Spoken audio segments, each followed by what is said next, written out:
FPGW fédération des présidents de WhatsApp ñu ñaanal leen jàmm tey la samedi fukki fan ak juróom-ñett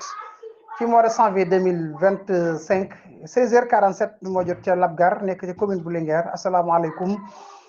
ginnaaw bi mu demandé mariage seen doom waa ji leen nekkoon ab coiffeur dëkk fële ca Labgar moom nag lii mbir ma mujj rek mooy dem kaso ndax la ko waral mooy dafa jël ñaari guddi yoo xam ne daf ca féete ak xale bu jigéen bi nga xam ne moom la doon ñaan ay waajuram te nu bañ buñ sukkandikoo ci observateur séq faak moom lu tax daal xale ba daal di tey jëlee ëmb lii nag ba mu amee waajur yi xale bi danoo daal di porter plainte jeune homme bii nag wax nañ ne moom ñu ngi koy toppee attentat au meurtre, incitation à la débauche ak corruption de SONES bi nga xam ne xam naa bii mooy ñaareel yoon yi di ko dégg ci wàllum loi ginnaaw Ousmane Sonko muy corruption de SONES a été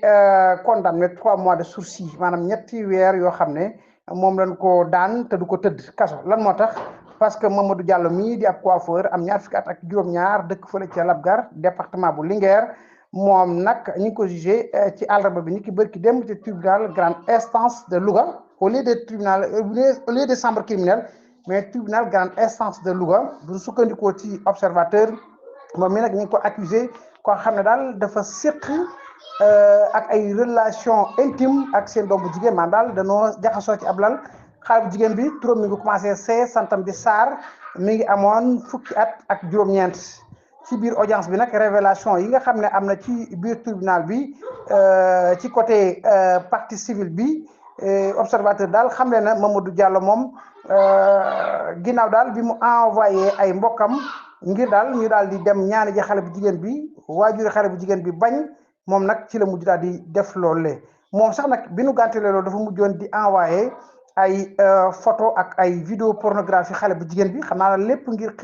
xiirtal ko ci moom ci pratique yooyu nga xam ne daal mi ngi ko doon def loolu xam naa bokk na ci li tax mu xëcc xale bu jigéen bi ci moom ba jëf ji daal di am ku góor ki wax nañu ne lii ba mu ko amalee biñ ko indee ci kanamu baar bi di ko laaj moom wax nañu ne dama koo bëgg te bi ma ko ñaanee dan ma koo gàntal loolu moo tax lii daal di am xale bu jigéen bi tamit ne damaa wax ne nan ma ko may ñu lànk wax naa sax sama nijaay mu bañ man maa nangu maa fa demal sama bopp maa ko jox sama bopp bëgg mu ëmbal ma ndax ñu man ma koo may lii nag bi ñu sukkandikoo ci àttekat bi ak wax yi nga xam ne daal jóge na ci yëpp dana mujj daal ñu daal di daan waa ji juróom wala ñetti weer yoo xam ne du ko tëdd kaso day delluwaat këram ñi nga xam ne sax ñooy avocat ku góor gi sax dañoo demandé waajur yi ne daal ñii nañ leen maye ñu sëy ndax ginnaaw bëggante leen te nanu xam ne bëggante bu njëkk ba bokkul ak bëggante bu léegi bi avocat défense bi di maître Sidi Seck moo xam ne loolu ci faveur diggante ñaar yooyu la waaye daal le juge bi mujj dogal rek buñ sukkandikoo ci l'observateur mooy noonu ma leen ko waxee ñetti weer yi kaso yoo xam ne du ko tëdd moom ki di Modou Diallo ginnaaw bi nu nangoo ne lii lépp nag moo ko def waaye nanu xam ne xale bu jigéen bi moom lépp loo xam ne waa ji def na ko rek nee na maa ko nangu maa ci ànd ak moom forcé wu ma dara lépp maa ko nangu léegi nag corruption à la SONES kii fukki at ak juróom-ñeent la am léegi nanu xool Adji Sarr moom ba ñuy daan Ousmane Sonko at yooyu ci kaso ndax booba moom passé woon fukki at ak juróom-ñeent yi bu dee wàllum consentement maanaam koo xam ne li ñu koy def da koo neex ñu nattale ñaari fee yi ndax kële daf ne woon dañ koo tiimale ñaari fetal te dem nañ ba wàllu armée bi yëpp ci biir atte bi seetal nañ Ousmane Sonko ci ne dafa yoroon ay armée lii nag de coïncidence la moo tax may indiwaale histoire boobule ndax ñu ngi dugg diggaat corruption à la SONES indi nañ teesu yore ay ngànnaay dindi nañ ko ñu xool Adji Sarr ñu ne daanaka war na am ay ñaar fukki at ak benn ak yu topp